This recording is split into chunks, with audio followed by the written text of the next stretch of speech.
네, 코로나19와 맞서기 위해서는 방역 당국의 적절한 대책, 또 국민들의 철저한 수칙 준수가 필요합니다. 정부가 곧 발표할 사회적 거리두기 단계 조정안이 국민적 관심을 끄는 이유인데요. 먼저 방금 들어온 소식 전해드리도록 하겠습니다. 정세균 국무총리가 방금 코로나19 중대본 회의 모두 발언에서 수도권 사회적 거리두기를 2주간 2단계로 조정한다고 발표했습니다. 다시 한번 말씀드리겠습니다. 정세균 국무총리가 방금 전에 있었던 중대본 회의 모두 발언에서 수도권 사회적 거리두기를 2주간 2단계로 조정한다고 발표를 했습니다. 자, 오늘 이와 관련해서 류재복 해설위원과 함께 이야기 나눠보도록 하겠습니다. 안녕하십니까? 네, 안녕하십니까? 네. 자, 그동안 정부의 사회적 거리두기 단계 조정이 여러 번 있었지만 지금 방금 들으셨다시피 2단계로 지금 완화를 했거든요. 사실 이번만큼 고심했던 적이 좀 없었던 것 같습니다. 그만큼 지금 상황 자체가 좀 복잡했다 이렇게 좀 볼 수 있겠죠. 총리 모두 발언에서 이제 2주간 2단계로 조정하겠다 하는 것은 현재는 2.5단계입니다. 네. 그걸 2단계로 낮추겠다는 것은 아마 그 전체적인 기조를 2주간 2단계로 조정하는 거지만 네. 아마 미세적으로 사안에 따라서 2.5 또는 3단계를 유지하는 부분도 있을 가능성이 있습니다. 왜냐하면 조금 전에도 말씀하신 것처럼 지금 우리의 코로나19 발생 상황이 결코 2단계로 돌아갈 수 있는 정도의 상황이 아닙니다. 좀 좋지 않습니다. 네. 어떤 뜻이냐면은 사회적 거리두기 단계 조정의 기준이라는 게 있는데요. 그 중에 이제 가장 잘 알고 가장 중요한 기준은 하루에 발생하는 환자의 수입니다. 네. 그 환자의 수는 1단계일 때는 50명 이하, 그리고 2, 3단계는 숫자가 정해 있지는 않지만 대개 100에서 200명 사이면 3단계 정도로 유지를 하게 돼 있습니다. 예. 그런데 우리가 지금 지난달 14일에 100명을 넘은 뒤로 한 번도 100명 아래로 내려간 적이 없습니다. 그렇다면 그 기준만 따라도 지금 우리는 3단계의 거리두기를 해야 하는 그런 시기거든요. 네. 거기에다가 특히 심각한 것은 그 감염 경로를 알 수 없는 그런 그 불분명한 발생의 비율이 20% 이상으로 훌쩍 넘기고 있습니다. 예. 이것도 1단계 기준은 5% 미만입니다. 그리고 2, 3단계는 급속히 높아질 때라고 규정을 하고 있지만 20%라는 것은 환자 5명 가운데 1명 가량은 어떻게 감염됐는지를 모르는 상황입니다. 예. 그렇게 되면 방역 역량에 엄청나게 많은 무리를 주기 때문에 사실은 지금 2단계로 내려갈 수 있는 그런 여건은 아니다 이렇게 볼 수 있고요. 나머지 조건도 방역망 내 감염 비율도 80% 아래고요. 그러니까 모든 지표는 지금 2단계로 내리기에는 무리가 있지만 네. 지금 우리가 2.5단계를 하면서 사실 이제 소상공인들을 그렇죠. 중심으로 해서 상당히 지금 생계에 타격을 입고 있기 때문에 아마 이제 총리의 얘기는 그 부분을 풀어주는 방식으로 2단계 얘기를 한 것 같고요. 부분적으로는 2.5단계가 유지되는 부분도 있을 수 있지 않을까. 아직 이제 세세한 부분이 발표되지는 않았지만 그러니까 전체적인 기조는 2단계로 내리지만 2.5단계 또는 3단계를 유지하는 부분도 있을 가능성이 있다. 저는 그렇게 분석합니다. 네, 그러니까 부분적으로 이제 방역 수칙이 좀 완화되긴 했지만 그래도 2.5단계, 3단계 유지하는 부분이 있을 것이다. 네, 이런 네. 말씀이시죠. 사실 방금 이제 2단계로 완화를 했다라는 소식을 전해드리긴 했지만 최근 계속해서 사망자가 지금 발생을 하고 있거든요. 이 부분도 사실 이번에 그 단계를 조정하는데 굉장히 고심을 한 이유가 될 것 같습니다. 그러니까 이제 위중증 환자하고 사망자 부분이 네. 이제 방역 역량의 관리 문제에 있어서 타격을 주는 거거든요. 그러니까 예를 들자면 지금 수도권 내에서 하루 확진 환자가 100명 이상 나오고 있고 그에 따라서 이제 병상이 상당히 이제 압박을 많이 받았지 않습니까? 그 병상 가운데에서도 일반 병상은 사실은 이렇게 새로 마련하는데 그렇게 어렵지 않지만 위중이나 중증 환자들은 산소 호흡을 스스로 할 수 없기 때문에 그런 장비들을 갖춰야 합니다. 그러니까 인공호흡기라든가 에크모라고 해서 몸속에 있는 산소를 강제로 공급해서 다시 넣어주는 이런 장치들이 있는 중환자용 병상. 이 병상은 사실 쉽게 만들 수도 없을 뿐더러 부족하게 되면은 이제 위중증 환자들을 수용할 수 있는 방법이 없거든요. 네. 그런데 그게 수도권에서는 지금 10개 미만 정도만 남아있는 상태이기 때문에 상당히 어려움을 겪었는데 한때는 위중증 환자가 크게 늘었었죠. 그것은 네. 왜냐하면 사랑제일교회라든가 8.15 집회에 확진 환자 가운데 많은 분이 연세가 많으신 분들이 네. 많았고 그렇게 되면 일주일이나 열흘 뒤에 위중 중증으로 이제 발전할 가능성이 있고 한 달쯤 지나면 이제 이게 사망으로 이어지거든요. 그럼 지금 시기적으로 봤을 때는 지난달 14, 15일쯤이니까요. 지금쯤 이제 환자가 늘어날 시기가 되는 것이죠. 그렇죠. 그래서 이런 부분들을 효과적으로 관리하지 않으면 사실은 그 방역 그 역량의 관리 문제에 굉장히 타격을 받을 수 있습니다. 네, 사실 뭐 방역 당국에서도 지금의 이 상황이 지난 2월 그 신천지발 대구 집단 발병 때보다 더 힘든 상황이다 이런 상황을 지금 토로를 했거든요. 네. 어떤 측면에서 좀 그렇다고 보십니까? 지금까지 말씀드린 부분은 이제 대구 때도 비슷하게 겪었습니다. 네네. 대구 때는 더구나 이제 우리가 코로나19 사태를 겪은 지 얼마 되지 않아서 특히 병실 문제, 그다음에 이제 위중증 문제 이런 것들도 상당히 컸는데 그리고 그때는 지금보다 이제 발생 규모가 더 컸죠. 예. 그리고 더구나 대구는 서울 수도권보다는 훨씬 이제 작은 지역이기도 했고요. 그런데 지금이 더 심각한 이유는 뭐냐면 일단 서울 수도권을 중심으로 발생을 한다는 것은 인구가 많고 예. 그다음에 이제 교통량이 상당히 많습니다. 그것은 뭐냐면 다른 곳으로 빠르게 번져 나갈 가능성이 높다는 것이죠. 그래서 이제 다른 지역으로의 조용한 전파가 상당히 쉬운 그런 조건. 그다음에 이제 감염 경로가 확실치 않은 게 월등히 높죠. 지금. 네네. 이제 그런 부분들. 그다음에 지역 사회에 이미 많은 그 감염이 된 상태에서 이제 폭발적으로 일어나고 있는 것들 그리고 여러 곳에서 동시다발적으로 일어나기 때문에 관리하기가 훨씬 힘들죠. 네. 대구 경북 상황은 사실은 한 집단에서만 나왔기 때문에 그 사람들만 집중적으로 관리하고 검사하면 바로 확진자 찾아내고 치료할 수 있었는데 지금은 뭐 사실은 거의 전국에서 다 이제 발생하고 있는 그런 상황 아닙니까? 그렇기 때문에 방역 당국도 대구 지역, 대구 경북 지역 그 발생 때보다 훨씬 더 힘들다 이렇게 네. 이제 얘기를 하고 있습니다. 네. 자, 수도권 외 지역들도 사실 뭐 현실에 맞게 거리두기 단계를 지금 조정을 하고 있는 상황인데요. 수도권에서 집중적으로 발생을 하고 있지만 지금 지역 상황은 좀 어떻다고 보십니까? 지역도 지금 뭐 계속해서 발생이 이어지고 있고요. 특히 이제 몇몇 지역들, 그러니까 지금 전체적으로 코로나19의 발생 상황을 되짚어 보면 지난 2월에는 대구 경북 쪽에 이제 상당히 그 환자들이 많이 나왔고. 네, 지금 잠시 좀 중수본 모두 발언을 먼저 좀 듣고 이야기 나눠보도록 하겠습니다. 정부 서울청사에서 중앙재난안전대책본부 회의가 열리고 있는데요. 거리두기 2.5단계 연정 여부 등이 논의될 것으로 보이는데 지금 2단계로 완화했다라는 소식을 방금 전해드렸습니다. 조금 전에 있었던 정세균 국무총리의 회의 모두 발언 직접 들어보겠습니다. 2주간 계속된 수도권의 강화된 방역 조치로 많은 국민들께서 하루하루를 힘겹게 견디고 계십니다. 아직 하루 확진자가 두 자릿수로 줄지 않고 4명 중 1명꼴로 감염 경로를 알 수 없어 안심할 수 있는 상황은 아니지만 그동안의 방역 강화 효과가 조금씩 나타나고 있습니다. 최근 상황과 전문가 의견 등을 종합적으로 검토한 결과 정부는 앞으로 2주간 수도권의 사회적 거리두기를 2단계로 조정하고자 합니다. 사회적 피로도와 함께 그간 확인된 방역 조치의 효과 등을 감안하였습니다. 뼈아픈 고통을 감내해 주신 국민 여러분께 깊이 감사드립니다. 하지만 추석부터 한글날이 포함된 연휴 기간이 하반기 코로나19 방역의 최대 고비가 될 전망입니다. 이에 따라 정부는 9월 28일부터 2주간을 특별 방역 기간으로 설정하고 전국적으로 강력한 방역 강화 조치를 미리 준비하겠습니다. 추석 연휴, 대천절 그리고 한글날이 포함된 특별 방역 기간만큼은 다소 힘드시더라도 국민 모두가 한마음 한뜻으로 방역에 적극 협조해 주실 것을 당부드립니다. 최근 일부 휴양지 숙박시설에는 추석 연휴 기간 중 예약이 몰리고 있다고 합니다.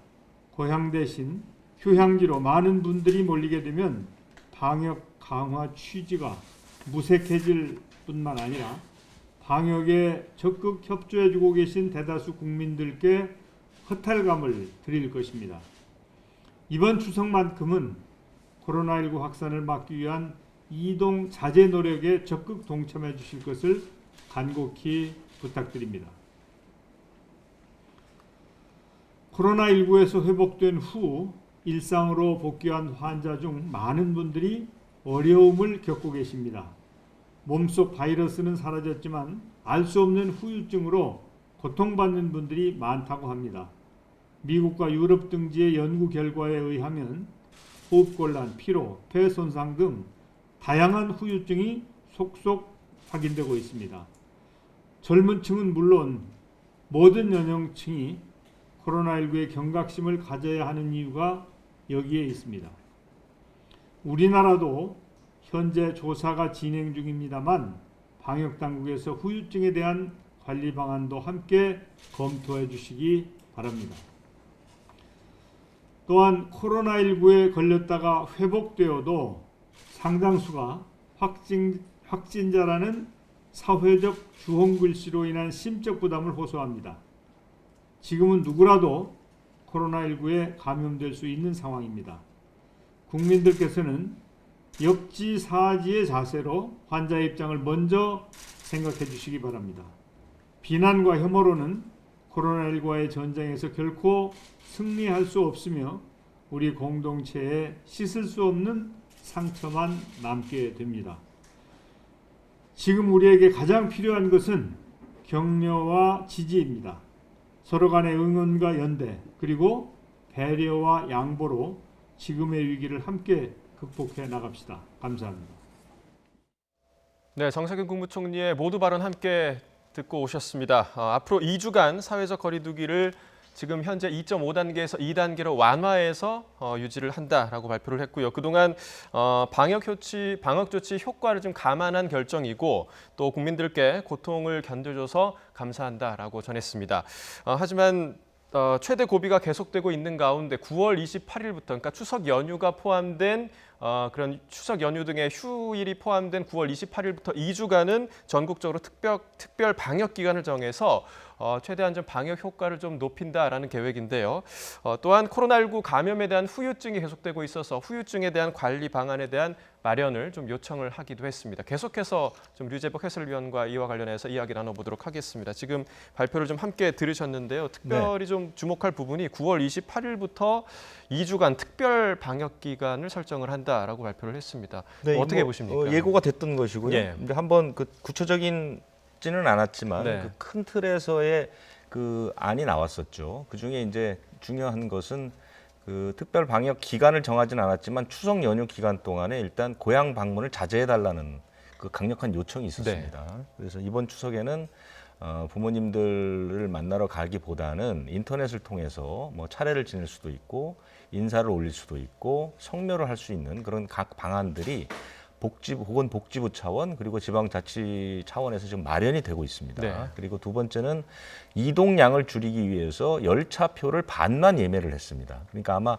당초에는 처음에는 모든 열차표를 다 판매하기로 했다가 반을 판매하고 나머지 반은 발생 상황을 보면서 결정하겠다고 했다가 결국은 반만 파는 걸로. 네. 그러니까 KTX나 이런 열차들의 2명이 동시에 앉지 못하도록 반만 팔게 하는 그런 그 조치가 취해졌고요. 예. 세 번째는 톨게이트 비용은 예년에 보면 그 명절 때는 항상 다 면제를 해줬습니다. 맞습니다. 근데 이번에는 톨게이트 비용도 받기로 했습니다. 그것은 뭐 비용의 문제가 아니라 이동을 좀 자제하는 차원에서 네. 이제 그런 그 조치들이 취해졌고요.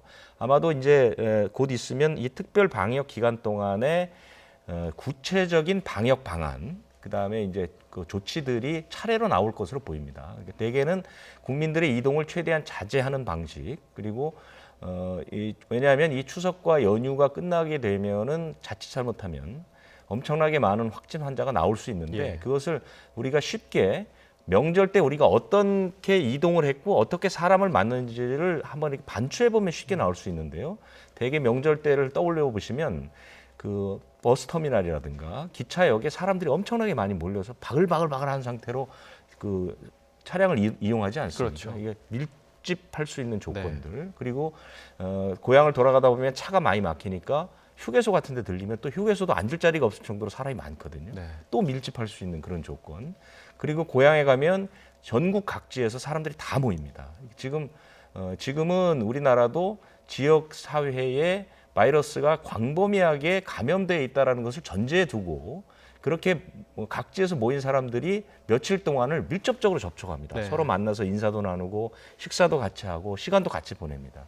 그렇게 해서 전파를 한 상태에서 휴가가 끝나면 또 각자의 주거지로 다 이동을 합니다. 그러니까 엄청나게 많은 그 전파가 일어날 가능성이 높고요. 실제로 지난 1월에 중국 춘제, 그러니까 우리로 얘기하면 설인데요. 네. 중국의 그 몇만 명에 걸친 확진 환자들은 대개 이 설을 기점으로 해서 폭발적으로 증가했거든요. 그런 사례들이 많이 있습니다. 네. 그렇기 때문에 추석은 아마도 2단계보다는 훨씬 강한 강도의 그 조치들이 나올 가능성이 높다 이렇게 예상됩니다. 네, 어찌 보면 코로나19 집단 감염이 발생할 수 있는 어떻게 보면 최적의 상황이 이번 추석 연휴가 아닐까 좀 생각이 되니까 우리 국민들도 방역 당국의 지침을 좀 많이 좀 잘 따라 주셨으면 좋겠고요. 또 앞서서 9월 28일 이전에 그러니까 앞으로 2주간은 단계를 2단계로 좀 내려서 완화를 한다라고 발표를 했습니다. 이 부분에 대해서 좀 어떻게 보십니까? 이 부분은 제가 아까 말씀드린 것처럼 이제 구체적인 안이 어떤 방향으로 나올지는 이제 회의를 시작했으니까요. 결정이 될 텐데 지금의 상황을 종합적으로 볼 때 완전한 2단계 하향은 아닐 것으로 보입니다. 네. 그러니까 지금 가장 힘들어하는 부분들이 이제 그 프랜차이즈 식당이나 이런 곳이 이제 9시 이후에 영업을 못하는 부분, 예. 그다음에 이제 그 매장 안에서 음식을 먹거나 차를 마시는 부분, 이 부분들이 이제 굉장히 힘들어하고 있지 않습니까? 그래서 이런 부분들은 조금 완화되는 방향으로 갈 것 같지만 그 외에 고위험 시설들은 대개도 이제 집합 제한 조치는 유지될 것 같고요. 네. 그런 상태로 2주 정도를 보내다가 추석을 앞두고는 상당히 강도가 센 조치가 다시 나올 가능성이 있다 이렇게 봅니다. 네. 뭐 코로나19 사태가 좀 길어지면서 백신이나 치료제에 대한 그런 빨리 좀 개발이 됐으면 좋겠다 이런 목소리가 높아지고 있습니다. 네.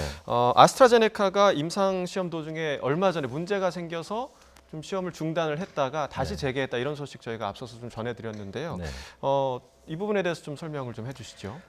네. 그 백신이라는 게 사실은 지금 이제 코로나19 사태가 워낙 전 세계적으로 그 창궐을 하는 상태이기 때문에 백신을 굉장히 목말라 하고 있고 그런데 원래 백신은 개발 기간이 3년에서 7년 정도 걸리고요. 예. 비용도 보통 조 단위가 들어갑니다. 그래서 대부분의 그 감염병은 그 웬만한 제약회사에서는 백신을 만들려고 엄두조차 내지 못합니다. 예. 왜냐하면 실패할 확률도 상당히 높고요. 그래서 백신이라는 게 이렇게 나오기가 쉽지 않고 역사상 백신이 그 세계보건기구로부터 가장 짧은 기간 내에 승인받은 게 에볼라 백신인데요. 예, 예. 5년 걸렸습니다.